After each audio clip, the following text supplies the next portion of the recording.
He I called did, it. I He did had a send good him. Yes, run. I did say congratulations. Okay. Let's get your boy on Yeah, because I need that. obviously I think he's a pretty damn good interview. So Yeah, we're he's ready solid. for our next combo right now. The great Ryan Klesko joining us right now. Ryan, great to have you on, man, for our perfect game player of the week, powered by Launch Hydrate. How you doing? Oh, we got a little car action. Are we pulled over? No, I'm the passenger. Oh, okay. You're good. You're good. Oh, wow. So first Heading to the off, Heading to the Braves game. Oh, oh, so you're there gonna you be in go. traffic for a while. Yeah, exactly. We got hours Yeah, for AJ you. knows. Yeah, it's a 2 hour. Yeah, it's like 2+ hours in traffic. Now, Jeez. when you go to the Braves game, are they giving you like the royal treatment over there? They get you good seats and stuff. Yeah, they've been really good. So we did a charity thing. I started doing some stuff with PG, and we started raising some money because it gets expensive for these kids to play Yep. travel ball. So Jason Aldean helped us do our fundraiser. Kirby Smart, we had a thing down at the Ritz Carlton down at Lake Oconee and had a big concert and raised a bunch of money for these kids so they don't have to pay for tournament fees and uniforms and stuff. So we started the Atlanta Braves scout teams. Mark DeRosa's coaching the 14U team. Jose Contreras, which you guys know pitched in the big leagues for a long time, is helping me with the 15s and 16. And then we have one of our pro scouts working with our 17. So it's been a busy year. It's been fun. And, I know a lot of these kids that were trying to play ball just couldn't afford to make it to the tournaments and pay the fees and stuff. So we're just trying to make it a little bit easier on them. Wait, DeRosa is coaching one of the teams. Do those kids just not have a coach? How's he around enough? Isn't he up in New York? So yeah, he's back and forth a lot, and he spends a lot of time with the kids. He does have a really good assistant coach and a good support team around him, but he's there quite a bit. His son's on the team, so he travels quite a bit back and forth from home. And Hosey, what is Hosey? Is Hosey teaching all those kids? Are they putting like softballs in their fingers and like stretching his finger out for that fork ball thing that he threw? Dude, he's got huge hands, and that split finger, that ball in his hand looks like a golf ball, and he's really good with the kids. He did like an alumni thing where he pitched. He's still like hitting like someone said he's like what 50, 54, or I don't know 52, 54, 56. He's still like touching 90 on the gun. I mean, now Wow. when I played with him, he said what his age was, and he goes, and that was the first guy I ever heard say plus tax because he was like 39 or 40. So if he's 54 now, 54 plus tax. If we run this back, it might have changed a little bit. Hosey was like, he's a big kid himself with those Yeah, he's monstrous a big hands. yeah.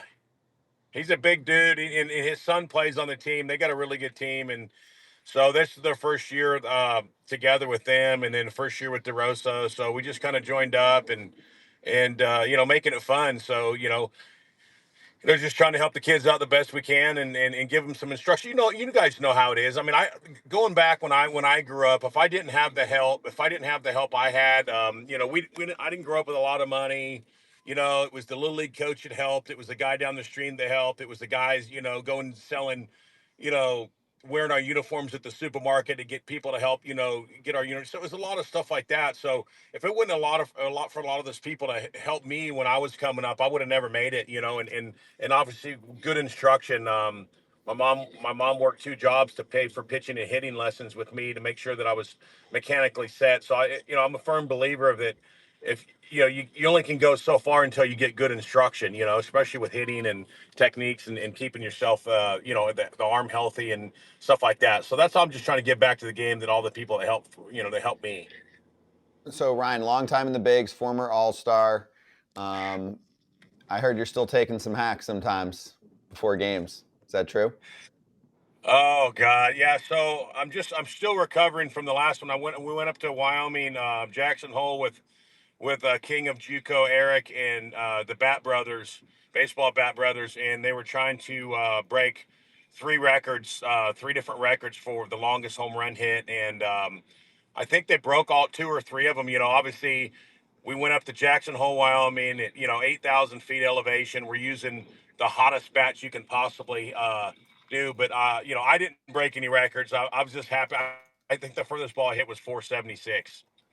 Good. Oh God, are you shitting me? Hey, but listen, hey, AJ, Todd, you guys, listen, we're using those, dude. We're using the drop fives, the hottest bats, and Oh we're at God, 8,000 but feet still, elevation. And I'm just saying, I think we'll hit one like. I think the longest one was with a wood bat, obviously, and then the other one was with aluminum bat. Um, I think the first day that I hit with them, I only swung with them one day because I had to leave back out of town. But it was probably the wind was blowing in a little bit. But the second day, I think they broke two of the records. I think we'll hit one like I had 585 or 525, and then like 516 with one of those wood bats or something. oh my God, wow. Yeah, you guys got to come hit with us next year. We're gonna do it again. You come out here and start hitting the weights a little bit. Let's go. I know. I need it. My catfish belly forearms are getting small. I got to work on those a little bit. Yeah, I'm just starting to get my son into the travel ball world. He's only 9 years old, but I know at 10 they can start going to these showcases, these perfect game things in Houston and all this type of stuff. But I'm really excited to see what unfolds with all this stuff moving forward. I mean, I'm sure you've had a lot of fun coaching 11 and 13-year-olds, right? Yeah, 11, 12, 13, 14. Um, and DeRosa's son's in it. Brian McCann's son's in it. Frank Core's son, I think, is going to be coming up in it. So there's a lot of local guys, but it's just fun. Obviously you want to get your kids to play against the best competition you can when you feel that they're mechanically ready to do that. So, obviously there's a lot of knock on travel ball.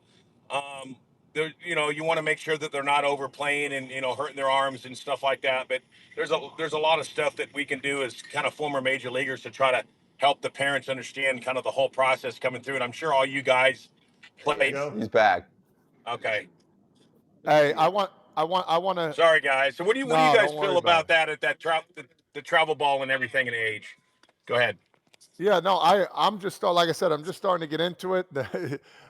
I always at the beginning of the year have to tell. I think the parents are the toughest part because you got to make sure they understand what the goals are. That every kid's not going to play, and that's the biggest part for me right now is controlling them. And they've been pretty darn good. I don't have any complaints, but I've heard some horror stories now. So I think that's the biggest problem. And secondly, we're just going to start to branch out now to go to more tournaments. I think that's going to be a lot of fun for these younger kids. I enjoy it. I have a good time coaching it. Hey, Yeah, that's you ever sit in a hot tub and Greg Maddox pull a bunch of his pubes out and throw them in the hot tub when you were in there? dude. Listen. Greg Maddox has done everything. I mean, we played cards together, but I tell you what, he's peed on me in the shower. He's white booger. The first time he came up and patted me on my back, I thought he was being nice, ended up being a big old booger on my shoulder. I think I got just about everything you could from Greg Maddox. Hey, you got thrown out of a game, an exhibition game, and you got suspended to start the year. Was that right back in the day? Oh yeah. Hey, explain to everybody Yeah. what happened because I don't remember it either. I'm trying to remember when I was younger. I don't remember. So it kind of goes back from the year before. I was Aaron Sela, I think, was pitching for the Mariners, and he was like 9-0 or 10-0 at half, and hit a home. I hit a 3-run homer off of him, and he threw up and in on me several times, and I hit a 3-run homer to kind of put us ahead, and I was running around the bases, and I kind of pimped it a little bit because he kind of backed me off the plate a little bit, threw behind me and almost hit me a couple times. So I kind of pimped it a little bit. Well, I was running around the bases, and he was talking smack, and so when I didn't know it, but when I got home, Nevin said, "Hey, he was talking smack when you hit home plate." So after the after the game, I waited outside the locker room and asked him if he wanted to finish that conversation, and he wouldn't come out. I love it. And so the next he gets traded or a free agent to the Angels, and we're in the Angels spring training game. and we're driving to the park. AJ, you're like in Arizona, you just drive. You drive over. Get you as a veteran, you get your 2-3 ABs, and you're done, right? So I drive over, and Nevin texts me, he goes, Seeley's pitching, and he just texted me he was going to hit you. And I'm like, well, I tell him you better be ready, because if he hits me, I'm coming after him. And in the first pitch he hit me in the butt, and I went after him. Hey, you spoke it and you did it, big dog. You didn't talk. You talked it and you walked it. I enjoyed that. I love it. It was a mayhem, dude. Troy. So I got kicked out of the game. I went after Seeley. He was running from me. I got a couple pops in.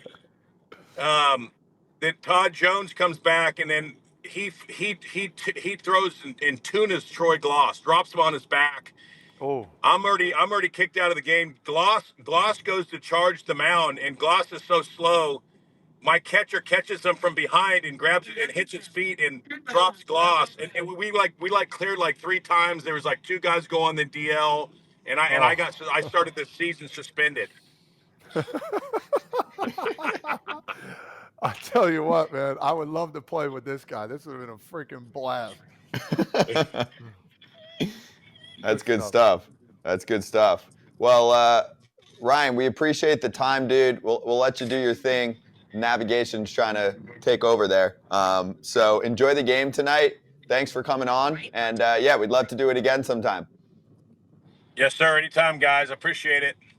Cheers. Thank you. Good stuff. Ryan Klesko with us, our PG Player of the Week, Perfect Game Player of the Week. I with love hat, that and obviously coaching. Imagine you're playing.